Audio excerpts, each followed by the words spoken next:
வெள்ளூர் எஜி சபையின் சார்பாக இந்த நோ இயர் பைபிள் ப்ரோக்ராமுக்கு வந்திருக்கிறவங்க எல்லாரையும் ஆண்டவராக இயேசு கிறிஸ்துவின் நாமத்தினாலே வாழ்த்துகிறோம், வரவேற்கிறோம். கர்த்தர் உங்கள் எல்லாரையும் ஆசீர்வதிப்பாராக. ஆண்டுடைய வார்த்தையை கேட்பது என்பது நமக்கு கிடைத்த ஒரு நல்ல பெரிய பாக்கியமாக இருக்கிறது. அந்த ஒரு பாக்கியத்தை ஆண்டவர் நமக்கு கொடுத்ததற்காக ஆண்டவருக்கு நம்ம நன்றி சொல்லுவோம். ஆண்டுடைய வேதத்தை தியானிப்பதற்கு, ஆண்டுடைய வார்த்தைகளை இன்னும் ஆழமாய் கற்றுக்கொள்வதற்கு ஆண்டவர் நமக்கு கொடுத்த அந்த நல்ல வாய்ப்புக்காக நம்ம ஆண்டவருக்கு துதிப்போம், ஆண்டவரை நாம் உயர்த்துவோம். இந்த நாளிலும் ஒரு சங்கீதத்திலிருந்து நாம் ஆண்டுடைய வார்த்தையை கற்றுக்கொள்ள போகிறோம். சங்கீதங்களின் புஸ்தகம் 51வது சங்கீதம். சங்கீதங்களின் புஸ்தகம் 51வது சங்கீதம். இந்த சங்கீதத்தை நம்ம பார்த்தோம் அப்படின்னா, இந்த சங்கீதத்தினுடைய மேலே ஒரு சின்ன நோட் மாதிரி கொடுத்துருப்பாங்க. அது என்னென்னு பார்த்தீங்க அப்படின்னா, பட்சேபால் இடத்துல தாவீது பாவம் செய்த போது நார்த்தான் வேலினால் உணர்த்தப்பட்ட போது ராகத்தலனுக்கு ஒப்புவிக்கப்பட்ட சங்கீதம் அப்படின்னு சொல்லி நம்முடைய வேதாகமத்தில் மேலே எழுதியிருக்கோம். நீங்கள் உங்கள் பைபிள் எடுத்து பார்த்தீங்க அப்படின்னா அதில் மேலே என்ன செஞ்சுருக்கோம், எழுதியிருக்கோம். இந்த நாளிலும் ஒரு தலைப்பின் கீழாக நான் உங்களோடு பேச ஆசைப்படுகிறேன். இந்த இன்றைய தலைப்பு என்னென்னு பார்த்தோம் அப்படின்னா, the road of restoration. The road of restoration அப்படிங்கிற ஒரு தலைப்பின் கீழாக நம்ம தியானிக்க போகிறோம் இந்த சங்கீதத்தை. நம்ம பார்த்தோம் அப்படி என்றால், இஸ்ரவேல் ராஜாவாகிய தாவீது பட்சேபாலினிடத்திலே பாவம் செய்த பிறகு ஆண்டுடைய வார்த்தை தீர்க்கதரிசியாகிய நார்த்தான்வேலின் மூலமாக தாவீதினிடத்தில் கடந்து வருகிறது. இப்போ தீர்க்கதரிசியாகிய நார்த்தான்வேல் தாவீதினிடத்தில் என்ன சொல்கிறாருன்னு பார்த்தீங்க அப்படின்னா, நீ ஆண்டவருக்கு விரோதமாக பாவம் செஞ்சிட்டீங்க அப்படின்னு சொல்லி தாவீதினுடைய பாவத்தை உணர்த்தும் பொழுது, அந்த பாவத்தை உணர்த்தப்பட்ட பிறகு தாவீது செய்த காரியத்தை தான் அந்த 51வது சங்கீதத்தில் சொல்லப்பட்டிருக்கிறது. நீங்கள் தாவீது என்ன காரியம் செய்தார், என்ன பாவம் செய்தார் அப்படின்னு ஒருவேளை நீங்கள் தெரிஞ்சுக்கணுன்னு ஆசைப்பட்டீங்க அப்படின்னா, நீங்கள் 2 சாமுவேல் நீங்கள் போய் வாசிச்சிங்க அப்படின்னா அதில் சொல்லப்பட்டிருக்கிறது. தாவீது செய்த அந்த பாவத்தினுடைய காரியங்கள் எல்லாம் என்ன செய்யப்பட்டிருக்கு, சொல்லப்பட்டிருக்கிறது. பின்பு தீர்க்கதரிசி ஆகிய நார்த்தான்வேல் உணர்த்தும் பொழுது அந்த காரியமும் அதில் சொல்லப்பட்டிருக்கிறது. இப்பொழுது இந்த சங்கீதத்தினுடைய 19 வசனங்கள் சங்கீதத்தில் இருக்கிறது. அதை தான் நம்ம இப்போ தியானிக்க போகிறோம். இந்த நார்த்தான்வேல் இடத்துலேருந்து உணர்த்தப்பட்ட பிறகு தாவீது செய்த ஒரு 3 காரியத்தை தான் நம்ம இன்றைக்கு தியானிக்க போகிறோம். அது இந்த ரோட் ஆஃப் ரெஸ்டோரேஷன் அப்படிங்கிற தலைப்பின் கீழாக. இப்போ முதலாவது நான் இங்கே பார்க்கும் பொழுது, தாவீது நம்ம எல்லாருக்குமே ரொம்ப பரிச்சயமான ஒரு நபர். நம்ம எல்லாருக்குமே என்ன செய்யும், ரொம்ப நன்றாகவே என்ன செய்யும், தாவீது ராஜாவை என்ன செய்யும் தெரியும். அது மாத்திரம் இல்லாமல் வேதாகமத்தில் ஆண்டவரிடத்தில் இருதயத்துக்கு ஏற்றவன் என்று பேர் வாங்கின ஒரு நபர் யார், தாவீது. ஆனால் இந்த தாவீதும் என்ன செய்தார் அப்படின்னா, பாவத்தில் என்ன பண்ணுறாரு, விழுந்து போனார் அப்படிங்கிறது தான் இந்த சங்கீதத்தில் என்ன செய்யப்பட்டிருக்கு, சொல்லப்பட்டிருக்கிறது. முதலாவது காரியம் என்னவென்று பார்த்தோம் அப்படின்னா, கன்ஃபெஷன். ஒரு 3 சி அவங்களோட சொல்ல ஆசைப்படுறேன். அதில் முதல் சி என்னென்னு பார்த்தீங்கன்னா கன்ஃபெஷன். இப்போது வசனம் 1லிருந்து நம்ம 4 வரைக்கும் நம்ம வாசித்தோம் அப்படின்னா, தேவனே உமது கிருபையின்படி எனக்கு இறங்கும், உமது மிகுந்த இரக்கங்களின்படி என் மீறுதல்கள் நீங்க என்னை சுத்திகரியும், என் அக்கிரமம் நீங்க என்னை முற்றிலும் கல்வி, என் பாவம் வர என்னை சுத்திகரியும். என் மீறுதல்களை நான் அறிந்திருக்கிறேன், என் பாவம் எப்பொழுதும் எனக்கு முன்பாக நிற்கிறது. தேவரீர் ஒருவருக்கு விரோதமாக நான் பாவம் செய்து உமது கண்களுக்கு முன்பாக பொல்லாங்கானதை நடப்பித்தேன். நீர் பேசும்போது உம்முடைய நீதி விளங்கவும், நீ நியாய தீர்க்கும் போது உம்முடைய பரிசுத்தம் விளங்கவும் இதை அறிக்கையிடுகிறேன் அப்படி. இப்போ இந்த முதல் 4 வசனத்தில் தாவீது தான் செய்த பாவத்திற்காக ஆண்டவரிடத்தில் என்ன செய்கிறாரு, தான் செய்த பாவத்தை அறிக்கையிடுகிறார். அதுதான் முதல் சி என்னென்னா கன்ஃபெஷன். த ரோட் ஆஃப் ரெஸ்டரேஷனில் ஃபஸ்ட்டு சி என்னென்னு பார்த்தீங்க அப்படின்னா கன்ஃபெஷன். இப்போ முதல் வசனத்தை நீங்கள் பாருங்கள், தேவனே உமது கிருபையின்படி எனக்கு இறங்கும், உமது மிகுந்த இரக்கங்களின்படி என் மீறுதல்கள் நீங்கள் என்னை சுத்திகரியும். பாவம் செய்த பிறகு தாவீது இங்கே என்ன செய்கிறார்னா, ஆண்டோடைய இரக்கத்திற்காக என்ன செய்கிறார், கெஞ்சி கொண்டிருக்கிறார். முதல் வசனம் சொல்லுது, உமது இரக்கங்களின்படி உமது கிருபையின்படி எனக்கு இறங்கும் அப்படின்னு சொல்கிறார். இரக்கங்களின்படி என் மீறுதல்கள் நீங்கள் என்னை சுத்திகரியும் அப்படின்னு சொல்கிறார். இப்போ தாவீது பார்த்தீங்க அப்படின்னா, தாவீது நினைத்திருந்தால் அப்படின்னா அவர் என்ன செஞ்சுருக்கலாம்னா, யார் மேலேயாவது ப்ளேம் பண்ணியிருந்திருக்கலாம். அவங்க தான் தப்பு பண்ணாங்க அப்படின்னு சொல்லி என்ன பண்ணியிருந்திருக்கலாம். ஒரு ராஜாவாக இருந்தவர் மற்றவங்களை ப்ளேம் பண்ணி மற்றவர்களை குற்றம் சாட்டிட்டு என்ன பண்ணியிருந்திருக்கலாம், அவர் போயிருந்திருக்கலாம். நார்த்தான்வேல் தீர்க்கதரிசி உணர்த்தும் பொழுது, தன்னுடைய பாவத்தை உணர்த்தும் பொழுது தாவீது ஈஸியான சொல்லியிருக்கலாம், அந்த பெண்ணுடைய தப்பு தான் அப்படின்னு சொல்லியிருக்கலாம். அல்லது வேறு யாரையாவது என்ன செஞ்சுருக்கலாம், தாவீது ப்ளேம் பண்ணியிருந்திருக்கலாம். ஆனால் இங்கே பார்த்தோம் அப்படின்னா தாவீது யாரையுமே ப்ளேம் பண்ணாமல் தாவீது என்ன சொல்கிறான்னு பார்த்தீங்க அப்படின்னா 2வது வசனத்தில், என் அக்கிரமம் நீங்க என்னை முற்றிலும் கழுவி என் பாவம் மற என்னை சுத்திகரியும், என் மீறுதல்களை நான் அறிந்திருக்கிறேன், என் பாவம் எப்பொழுதும் எனக்கு முன்பாக நிற்கிறது. தாம் பாவம் செய்தார் அப்படிங்கிறத தாவீது என்ன செய்கிறாரு, ஒத்துக்கொள்கிறார். ஆண்டவருக்கு முன்பாக என்ன செய்கிறாருன்னா ஒரு கன்ஃபெஷன், அறிக்கை எடுக்கிறார் தன் செஞ்ச பாவத்தை. யோசிச்சு பாருங்கள், நம்முடைய வாழ்க்கையிலையும் நம்ம அநேக நேரங்களில் நம்ம எல்லாம் பாவம் செய்வது உண்டு. மனிதர்களாக வாழ்கிற எல்லா வாழ்க்கையிலையும் பாவம் என்பது உண்டு. நாம் பாவம் செய்து கொண்டிருக்கிறோம், பாவமான உலகத்தில் தான் வாழ்ந்து கொண்டிருக்கிறோம். ஆனால் நாம் பாவத்திலே மூழ்கி அதிலே திரும்ப திரும்ப திரும்ப என்ன செய்யக்கூடாது, வாழ்ந்து கொண்டிருக்கக்கூடாது.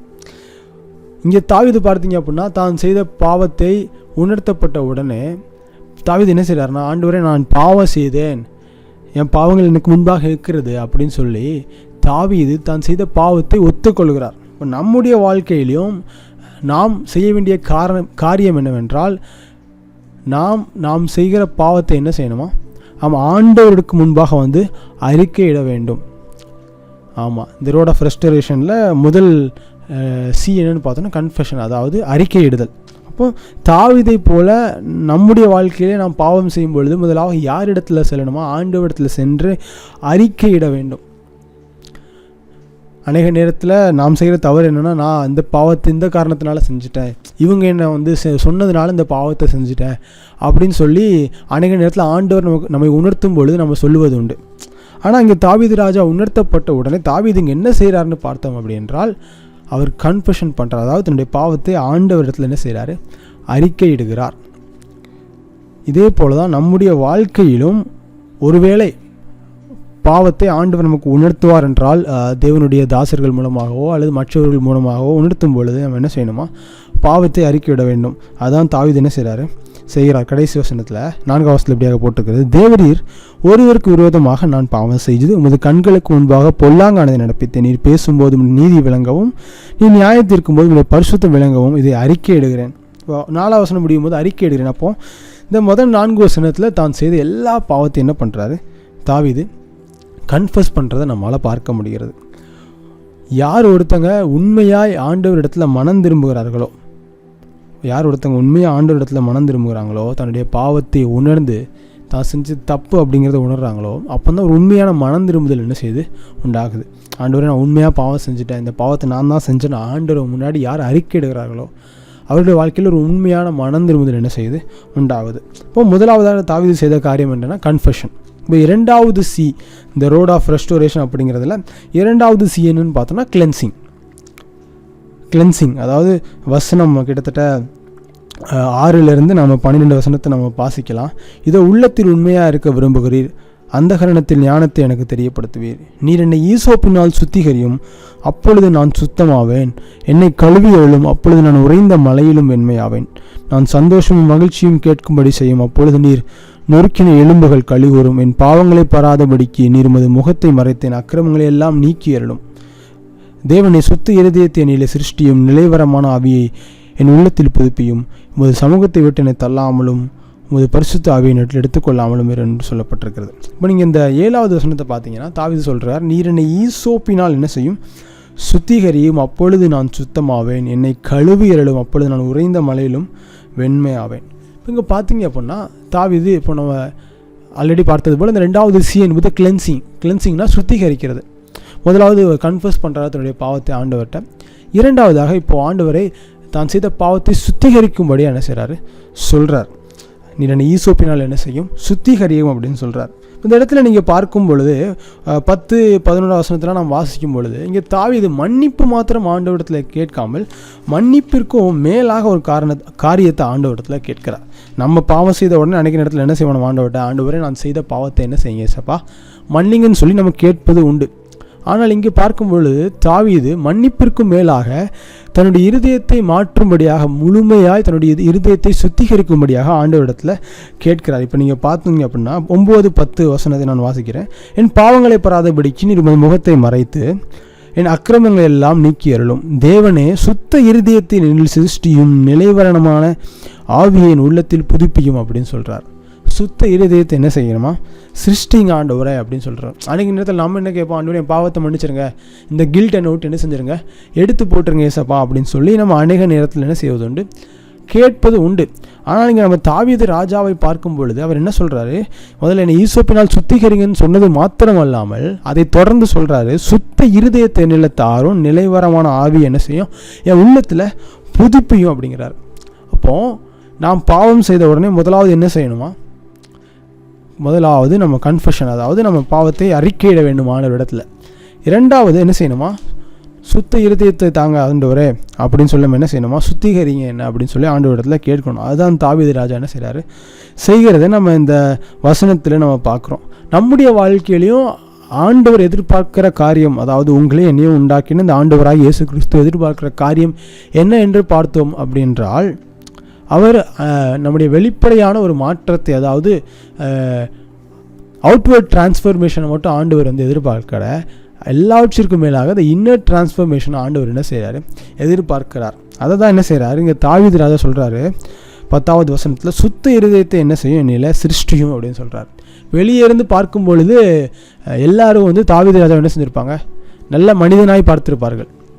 வெளியே பார்க்கும்போது ஒரு நல்ல மனிதனாய், அவன் நல்ல பேர் உள்ள ஒரு மனிதனாய் தாவீது ராஜா வாழ்ந்திருந்தாலும் அவருக்கு தெரியும், அவன் மனுஷனும் என்ன பண்ணுறான், முகத்தை பார்க்கிறான், கர்த்தரோ என்ன பார்க்குறார், நம்முடைய இருதயத்தை பார்க்கிறார் அப்படிங்கிறத என்ன செய்ய தாவீது ராஜா அறிந்திருந்தார்.